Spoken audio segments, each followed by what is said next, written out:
Bueno, vamos a meternos de lleno en una jornada que tiene a los mercados globales de verdad en vilo. Hablamos del lunes 30 de marzo de 2026, un día en el que parece que se han juntado un montón de fuerzas económicas y geopolíticas, y todo amenaza con saltar por los aires.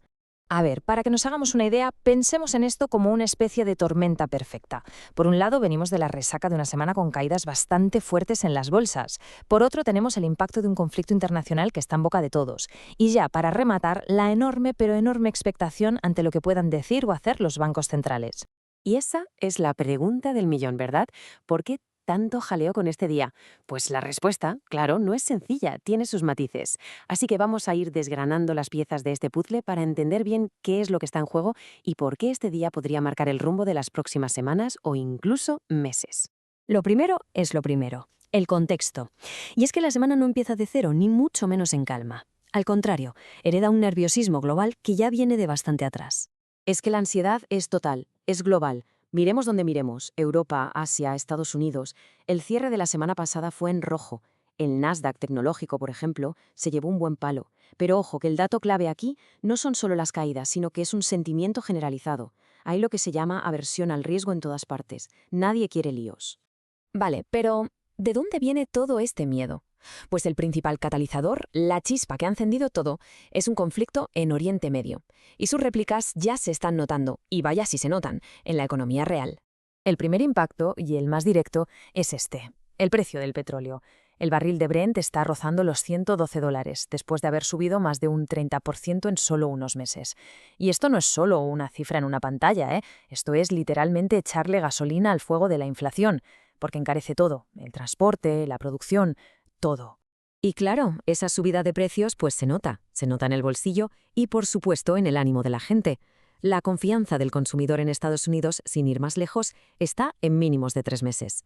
La lógica es aplastante: si la gente está preocupada, gasta menos, y si gasta menos, pues la economía corre el riesgo de frenarse en seco. Y ojo, que no estamos hablando de una preocupación teórica. Cuando un gigante como JP Morgan lanza una advertencia como esta, hay que escuchar. Lo que nos están diciendo es que si la cosa va a peor, nos enfrentamos a un doble golpe: menos crecimiento y a la vez más inflación. Vamos, un escenario que es la pesadilla de cualquier gobierno o banco central.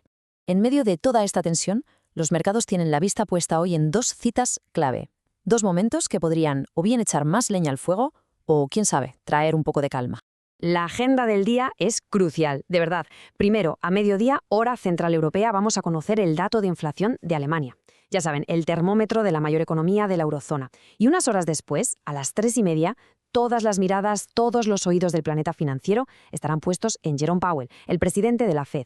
Así que el punto es este: los datos de Alemania nos van a decir la magnitud real del problema de la inflación aquí, en Europa. Y luego el discurso de Powell nos dará pistas sobre cómo de agresiva va a ser la respuesta en Estados Unidos. Sus palabras tienen el poder de mover miles de millones de dólares en cuestión de segundos. Con este panorama tan incierto, la pregunta es: ¿qué está haciendo la gente con su dinero? Pues la respuesta es un movimiento que es un clásico en tiempos de crisis. Es un movimiento casi instintivo en los mercados, lo que los expertos llaman una huida hacia la calidad.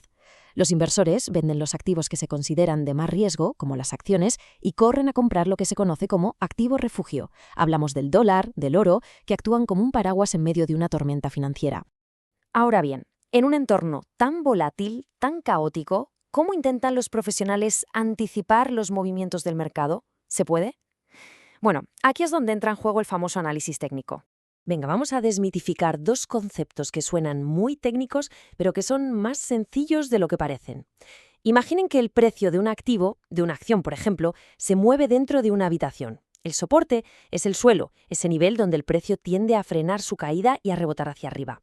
Y la resistencia es el techo, donde normalmente le cuesta seguir subiendo. La gran pregunta del día es si los precios van a romper esos suelos y esos techos. Y aquí lo vemos con números concretos para dos activos que son clave. Para el índice S&P 500, ese suelo importante está en torno a los 6.320 puntos y el techo en los 6.420.